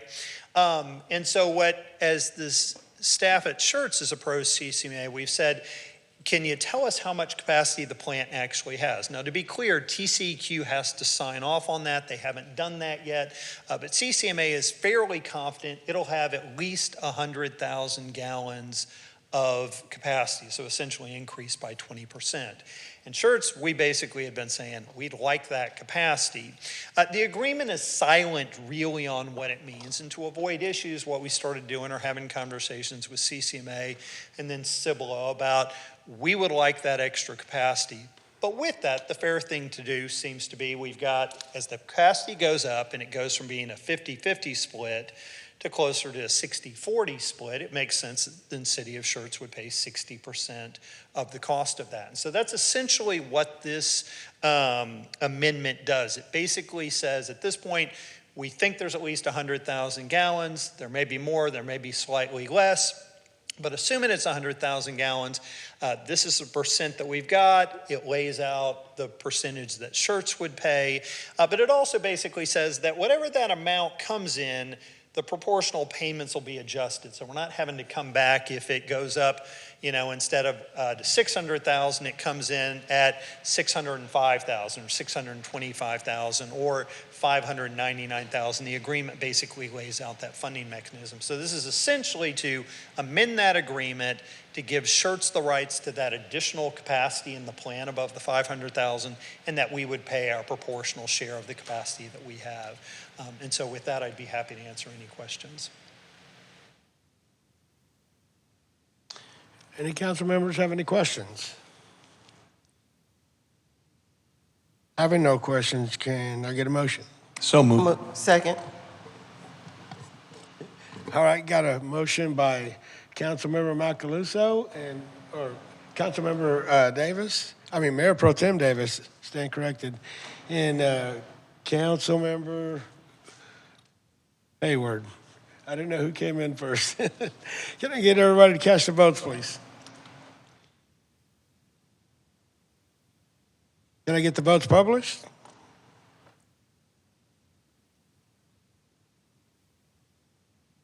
Having 6 yeas, no nays, motion passes. Thank you, Mr. James. Moving on to our workshop at 7:31, item 8, workshop regarding sidewalk gaps and on Hubertus Road. Ms. Woodley.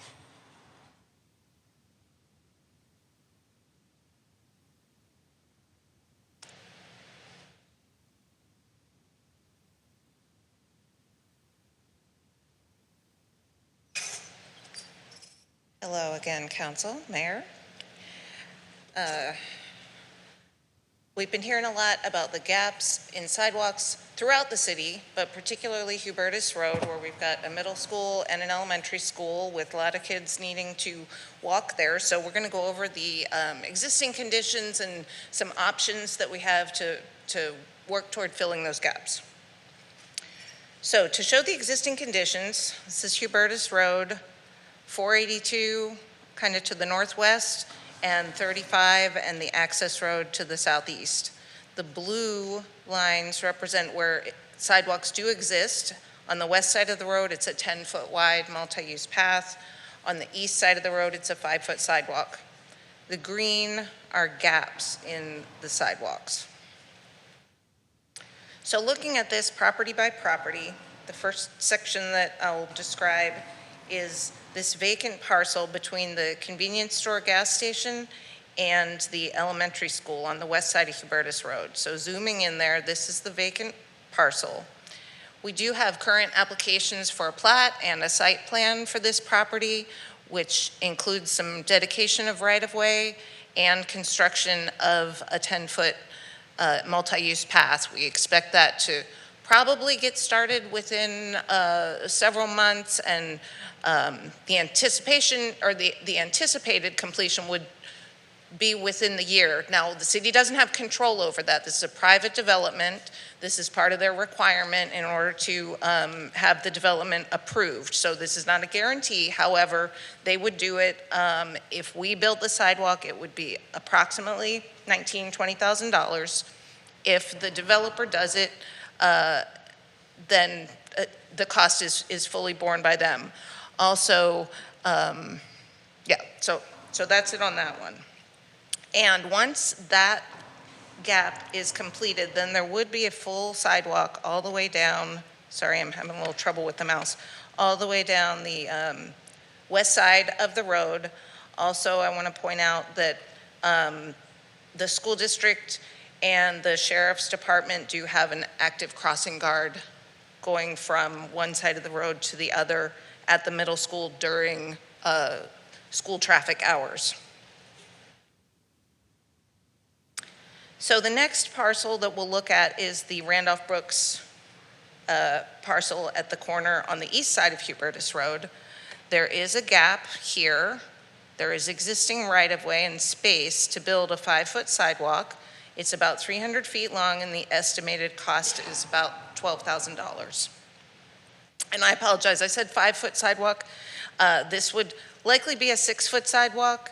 Our standards call for a 5-foot sidewalk if it's set back away from the curb. If it's married to the curb, it's a little bit wider, 6 feet. Looking at the last gap in the sidewalk, it's a fairly long stretch along this vacant parcel of land. We've had a few folks over the years come in and talk about possibly developing it. We don't have any active applications at this time. When the parcel develops, there will be a requirement for a 40-foot dedication of right-of-way, and then Hubertus would be able to be expanded to its full width for the length of that property.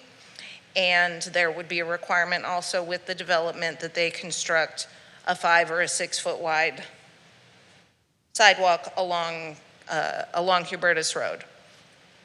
If the one thing that's really important to know here is that there is not space in the existing right-of-way to build a sidewalk there. We would have to acquire at a minimum an easement or purchase the right-of-way. So depending on which way we wanted to go there, a 10-foot wide pedestrian easement could cost anywhere from $18,000 to $86,000. The reason there's such a wide range, the $18,000 is based on the Comal County Appraisal District value of the property.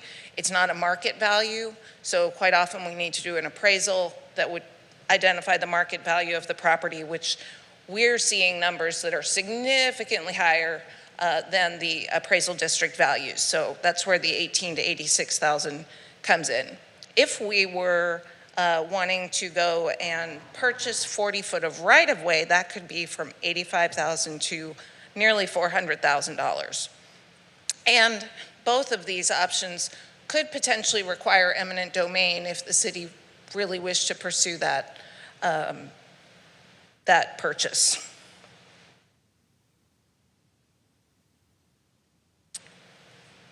And then as far as construction of the pathway along that vacant parcel, it's 955 feet long. Typically, we would require a 5-foot concrete sidewalk for that distance, approximately $32,000. One concept that actually John Nowak came up with, we could just do a 5-foot asphalt path, would be considerably cheaper. Either one of those would most likely be torn up at the time of development of that property when the road gets widened, built to its full width, and the final grading is done and the sidewalk gets put in at its final location. So things can kind of be, you can pick and choose as far as what would be recommended. This is what staff is recommending at this time, but certainly council can direct us to proceed in any one of a number of options. But our recommendation for the west side, because we do have a development that is so far along in the process, it's unlikely that they would back out and not do the construction. We would recommend that we allow them to finish their development process and construct that sidewalk, that 10-foot wide path. If the project stalled or they withdrew their applications, we would likely then come in and recommend that we construct the path instead. On the east side, I'm going to do the Randolph Brooks gap here. There's no likelihood that that site would redevelop requiring a developer to build that sidewalk gap. That's something that the city would be responsible for. Nothing's getting any cheaper. We would recommend that that gap get filled right away. And then for the vacant parcel, this one's a little tougher. If these other two, or even if just the one on the west side got completed, there would technically be a path to get to both schools. However, not on both sides of the road.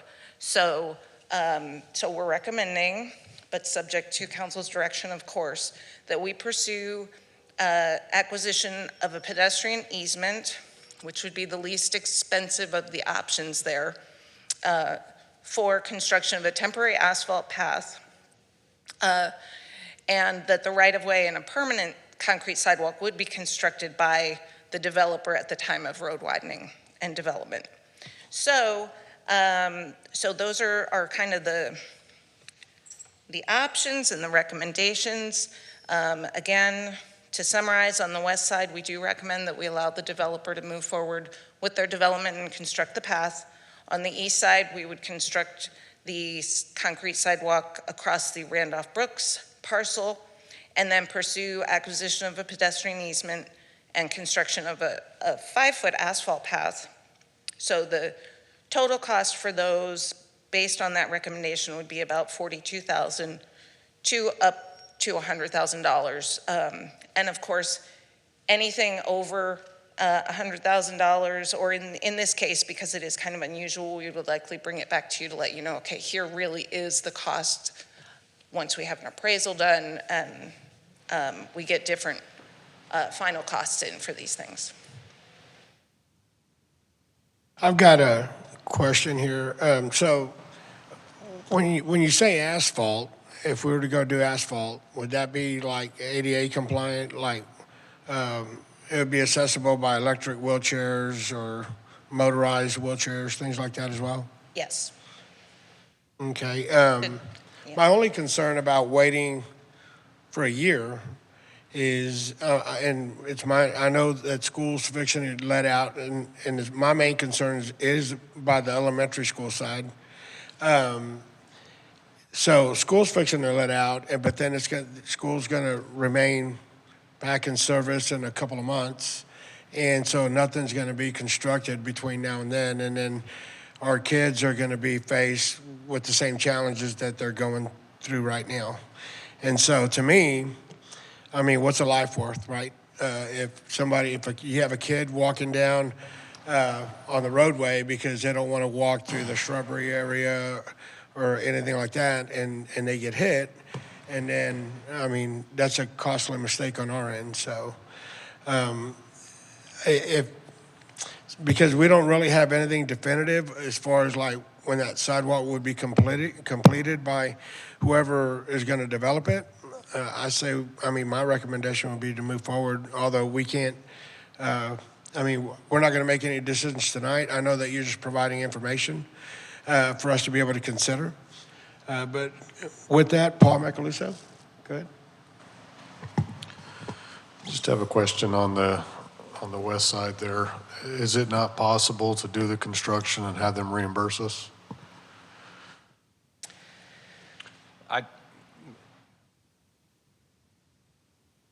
Yes, Councilman, it's certainly possible that we could ask the developer to reimburse the city for that. So we can ask. I can't force them to, but we can ask them. But, I mean, that'll be part of their requirement when they develop that property. That's right. When they develop that property, they would be required to build the sidewalk. But if Well, they, I guess what I'm saying is if we come to them and say, we will build it, I mean, if their development isn't constructed for, let's just say for another year, 2 years, the cost is going to be more than what it is now. Wouldn't they possibly see a financial incentive to go ahead and let us do that now, and they can just pay us back when they're... They could, right? I mean, if that's, or they might say, seems like the city wants this thing built, we're happy to have you pay us for the right-of-way and pay to build the sidewalk. But we can ask them if they pay us back. I can't make them, though. Yeah, I understand that. But we can certainly ask them to pay us back. And why wasn't a sidewalk installed when RBFCU I wasn't developed here when that was built, so I'm not sure we can Like go back 14, and look at 15 why years it ago. wasn't required at that time. Okay. I don't know. I didn't realize it was as old as it is. Yeah. But yeah, we can certainly, again, if council's direction is you want us to move as quickly as possible on both sides, then we can certainly come back next meeting with items to, work on that with whatever need to go out and acquire the right-of-way or easements necessary, which we would, again, pay for. We could even come back, and again, it wouldn't be a, put it on the agenda, but to authorize use of eminent domain. Again, at times it's a challenge when a property is under contract, as Kathy will attest to get any dedication of easement or right-of-way. But we can do that. So if council's direction is we want to move as quickly as possible to build it on both sides, then we'll start coming back next meeting with that. Again, if the direction is to ask both property owners to pay us back, we can ask that. Yeah. Mayor Pro Tem Davis. I'm sorry if I can just finish No, one go second. ahead.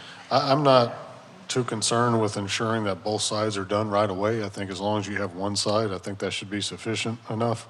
And to me, it would be advantageous to do the easier, quick fix so that we do have a full sidewalk that can get, access all the way back and forth. On the shorter side. That's my opinion, yeah. So yeah, no, we looked at that. Now, one thing I'll just comment on, right, is that if we move forward, so we go out and we pay the developer for the right-of-way, we pay to build the sidewalk, and they move forward on their project, then we're going to have this active construction site where they're going to be moving construction traffic in. They're going to tear some of the sidewalk up for the drive approach. Just be aware you're going to have, if we put it in and that property goes under construction, then we'll be dealing with the fact that they'll be coming across there. So that was kind of why staff said, maybe we do the other side, but whatever council wants. Can we go to the slide that shows the west side? Me personally, I think it's worth rolling the dice. If that's is that the proposed plat they're initially working off of? Yeah, that's the proposed site plan. If that's the proposed site plan, they're looking at having their access to their facility and their parking lot through that stub that's already existing behind the convenience store. They're not looking, at least on this design, at this stage, looking at having an entrance off of Hubertus directly. So to me, if this is the plat that they're working off of, I would recommend that we just go ahead and roll the dice and fill in that gap. Because I would say at worst case is if they changed their mind during construction and had to decide to come directly off of Hubertus, it would be a small, it would interrupt that sidewalk, certainly, but it would be a relatively small repair.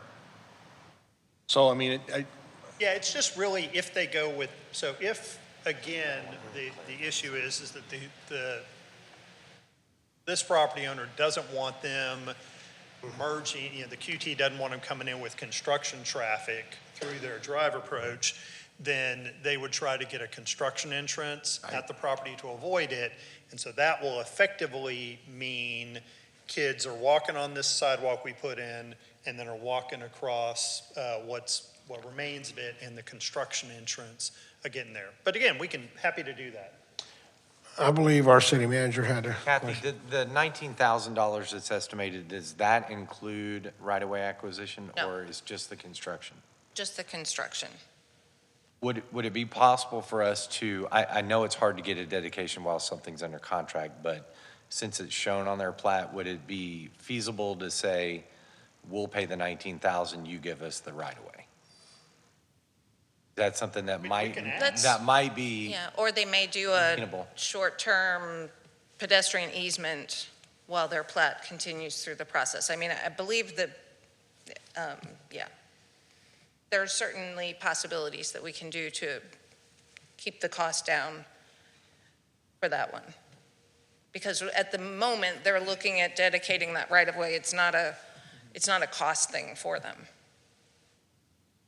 That could be something we could try, Councilman Macaluso, instead of trying to get the money back for building the sidewalk, see if they could, since they're already headed down the road to dedicate the easement or the right-of-way, then we would go ahead and request that of them and avoid that cost. Councilmember Hayward.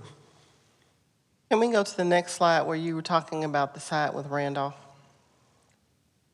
So were you recommending that would be better for the city to do this east side because the other one was under construction, or vice versa? No, this one is it's just a gap that will not be filled by any pending development. Right. And then that would be a temporary. In this case, I think this one is kind of a standalone Kind of project? Okay. gap because there's no connectivity, because there's the gap between this and the middle school. Okay. So the thought was, we know we're going to have to do it at some point. Might as well just get out and do it now while it's cheaper, and then we're not having to scramble when that property to the north of it comes.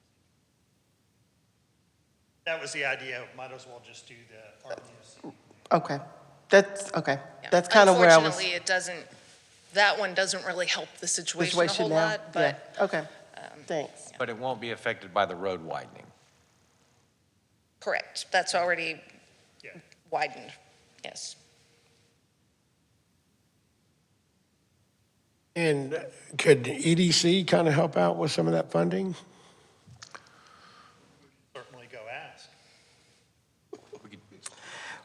It's like we can always, we're asking and not sure that we're going to get any response from anyone. We're just going to go ahead and take care of the gap.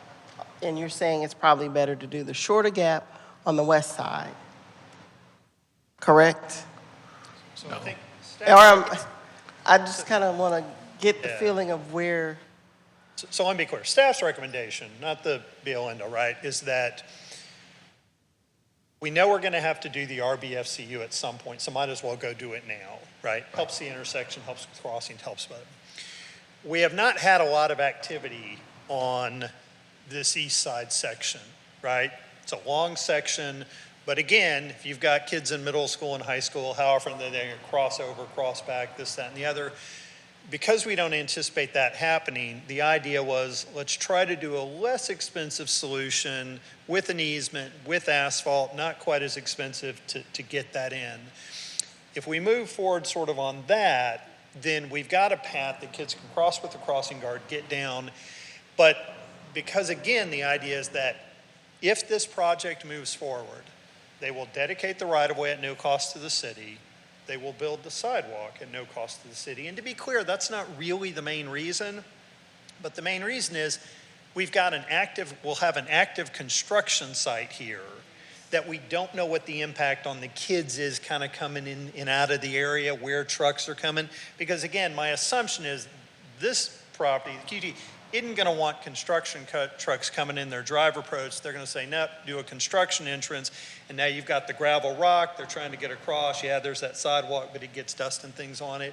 And so the idea is our thought might have been is that council really wants to say, hey, look, because you don't want to risk any kid getting hit in the way kids are, let's try to get something that kids, whichever side they're on, can get down to here at a fairly reasonable cost and try to move fairly quickly. And that was our solution to it. But we're happy, again, take direction from council.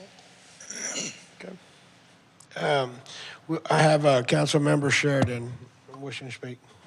No, real quick, again, thank you for this presentation. I think the options that you're giving us are really great. Again, minimal cost, safety of the kids. I definitely am for this one, so thank you. Councilmember Westbrook. Yes. So the problem is kids traveling safety. That's what we're trying to solve, right? Okay. And so your recommendation is the one RBFCU. Let's do that because we're going to have to do it at some point. Might as well do it now. That's what I understand. All right. And to be clear, and that we go out and we try to get an easement and put down an asphalt section, less cost than the concrete, sort of an interim solution to get something out there as quick as we can across the long section while we wait this out. And then hopefully, fingers crossed, this development moves forward and in fairly short order, a year or two, not the school year, you've got this section in and now kids can get both ways.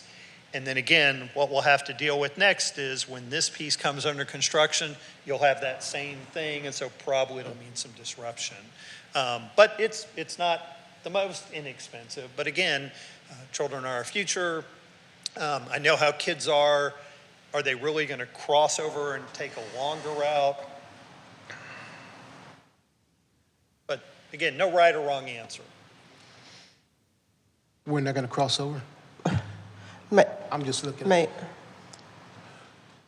From my standpoint, I'll just sort of support the administration's recommendation and just see where we go from there. Mayor, unless someone else. I have Councilmember Guerrero. Yes, I'm in agreement with council, and as soon as possible that you can get this thing done, I'm for it. On both sides, just to be clear, 'cause sometimes I get confused what the direction. Well, of if the west side would be first, and then the other side, and then the east side, Start on the west side, but do the east side as well. as fast as possible on Okay, both so of them. move forward and get all, we'll probably move on both at the same time. If you can move them both at the same time, that would be even better. Yeah, I mean, we'll have one appraiser go out, we'll have, if we have to try to acquire, we'll use one firm. If we have to come to council for eminent domain, we'll do those, as needed and kind of design and build it. Get it at today's price versus tomorrow. I apologize? Get it at today's price versus tomorrow. I agree. Councilmember Hayward. I was thinking when we're talking about the safety of the kids, and that's a construction site, and big trucks and all of that heavy equipment's going to be on the west side, why won't we just do the east side? That way we are ensuring, hopefully, that the kids will not be interacting with the construction equipment while that construction is going on. So doing the east side and doing the one by Randolph and then putting the temporary asphalt. And would that be faster? And then we're making sure that the kids are safer and not interacting with construction equipment. Yeah, I mean, again, we can try to manage that stuff as well, working with the guys as best we can, right? I mean, again, it's not as though we don't have kids who occasionally walk past construction sites. So if council's desire is let's just go as fast as we can on both, then we will take it to go as fast as we can on both, which means if we can't get, once we come get authorization to require the easements, if we can't get it voluntary, fairly short order, we'll come back and seek authorization to use eminent domain. We're not going to mess around with a bunch of conversations because I think both of us kind of have a feeling that we're going to struggle to get a voluntary dedication on that west side. And just to clarify, Mayor, since we're dealing with 3 different property owners and we're dealing with, if I'm hearing correctly, you want us to move forward, but I think what that might look like is potentially we could do the west side administratively and the Randolph Brooks section administratively because of the cost, and then likely we'll have to come back with the longer piece because it'll be over $100,000, probably closer to $300,000 or so. So we would have to come back to acquire easements or right-of-way and seek approval to do that. I thought we changed that. Yeah, well, we are changing it, but if we have to use eminent domain, we'll have to come back. Right, but we're going to try and We're going to try to see if we can get it, but we're not going to have a lot of potentially, we conversation. might be able to do the 2 sections administratively and not bring it back to council. Right. And then because I'm kind of hearing the consensus to do that. The larger one, likely we will need to come back to council. Yeah, and I would be in agreement with that, to do the 2 small ones, since that doesn't require approval. And then while y'all are working on the larger one, because I would like to do both sides, so this way, if one side is being worked on and it's under construction, you still have another side that you can gain access to, so. And to be clear, if it does require eminent domain, we will need to bring it back to council for your approval for us to exercise eminent domain.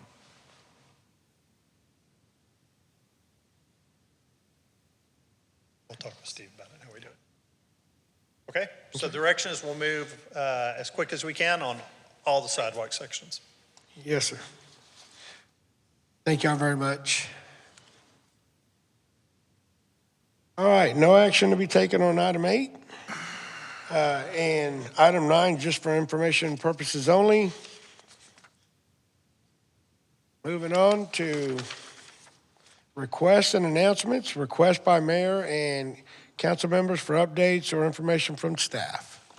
Do I have any requests? Yes, Mayor. On maybe the second meeting in June, I know we had discussed the possibility of discussing about how we're going to choose a committee and assignments can be placed on, can I get into, board workshop on the second meeting in June. All right, board workshop, second meeting in June on discussion on committee assignments, correct? The policies, procedures, just a codification of how we're going to do it. Okay. Any other requests? Mayor, I'd like to request that a potential workshop in regards to the water rights. I would like to see some type of, to where we can work on some type of presentation and, maybe collaborate with Cibolo, part of the city staff or council members in regards to see what options that we can come up with respect to the water rights for the CVLGC. Thank you. All right, are you requesting that be set up on a special workshop, standalone special workshop? Yes, sir. Yes, whatever you feel. Okay. Just to clarify, you mean a separate day for that or an item on the future agenda?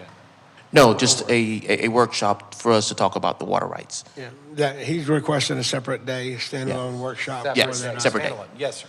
Just wanted to be clear. Thank you. Having no other items, do we have any requests by mayor and council members that items or presentations be placed on future agendas? I believe we just did that, did we not? So, city and community events attended or to be attended by council? Nothing for me, sir. Let's see, we had the Hal Baldwin Committee meeting, the Schertz Young Leaders graduation ceremony, Specs opening, and the Law Enforcement Memorial. Attended the Schertz Young Leaders Graduation, Specs Grand Opening, and the National Police Week Memorial. Yes, Mayor, I attended the Schertz Young Leaders graduation, and Jay Johnson did a very good job of, talking about the sort of journey that those young students took. I think the D started with, sometimes you have to take a dare, you got to take a risk in life. I think that's appropriate. And then, of course, I attended the Schertz Employees Appreciation Luncheon and Barbecue today. Tremendous job to the firefighters and Chief Lowry and Chief Rogers for sort of barbecuing and feeding the troops. Thank you very much. Oh, and the mayor also. The mayor did a pretty good job on, I don't think it was Wagyu burgers, but there were some pretty good burgers. Thank you. Yes, I attended the Jersey Mike's ribbon cutting. Great to see them there. When we went to ICSC many years ago, they were one of those groups that were looking to expand into the city of Schertz, and we got one, and so it was a pleasure to see them there, because at ICSC they were feeding everybody. I attended the Schertz Young Leaders graduation. It is always an amazing thing to see young people after they go through the Young Leaders program, and how where they find themselves when they began and how they find themselves in the end. And I think our Parks Department does a great job at getting them exposed to all the things that they need to be able to go for it with that. The National Police Memorial, it's always a great event, but a solemn event, and the police department did a fantastic job with putting that on. And the Schertz Employee Appreciation Cook-Off, and I'd say kudos to everyone that was there and the employees that were there. It was great to see everyone out and having a good time, and seeing everyone that was on the Blackstones cooking up the food, and it was a great event. And I truly always appreciate being around the employees and the staff, because they do such a great job with the city of Schertz. That's all. Thank you. I attended the Police Officer Memorial, attended the Jersey Mike ribbon cut, did a tour of the fire department last Thursday, spent 6 hours, toured every department, so that was a great, attended the graduation for the Schertz Young Leaders. And then also I want to give a shout out to Master Sergeant Joe Salona out there. Today I presided and was master of ceremony of his retirement ceremony after 20 years of service, and U.S. Army Purple Heart recipient, and so it was an honor of being a master of ceremony for his event. So again, thanks and congratulations to his family. Thank you. That's all I have.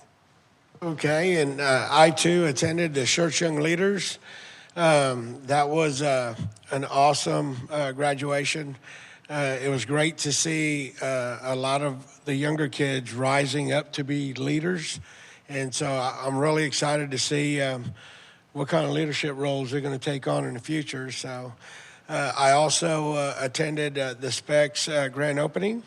They had a large turnout for being at 10 o'clock, 10 a.m. We had people wrapped around the building already. So that was a really good turnout. I also attended the National Police Memorial.